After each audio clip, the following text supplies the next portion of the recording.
পুরীতে তো আমরা পৌঁছে গেছি, পৌঁছেই চলে এসেছি এই হোটেলে। আর এই হোটেলটা সি বিচ থেকে খুব একটা বেশি দূরে ছিল না। আমরা প্রথমে অনলাইনে একটা হোটেলে রুম বুক করেছিলাম, সামনে থেকে সেই রুমটা দেখে একটুও পছন্দ হয়নি, সেটা ক্যান্সেল করে চলে এসেছি এখন এখানে। আর সেখানে একটু টেনশনে পড়ে গিয়েছিলাম আসলে রুমটা পাবো কি পাবো না। তো রুম পেয়েছি। আর এই ব্যালকনিটা ছিল একদম রুমের পাশেই, ওপর থেকে নিচটা পুরোটা সুন্দরভাবে দেখা যাচ্ছে। আর এই হোটেলটা বেশ সুন্দরও ছিল। এখন পৌঁছে গেছি আমরা আমাদের রুমে। আর রুমের ভিতরে ব্যাগটা আগেই দিয়ে গেছে। এরকম উইন্ডো এসি না আমি আগে কখনো দেখিনি, সত্যি বলতে প্রথম দেখলাম।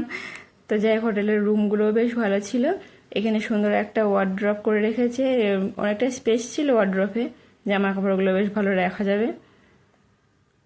আর ছিল সেখানে টিভি, কিন্তু টিভি তো দেখার টাইম হবে না। তো যাই হোক, চলো এখন আমরা ফ্রেশ হয়ে নিই।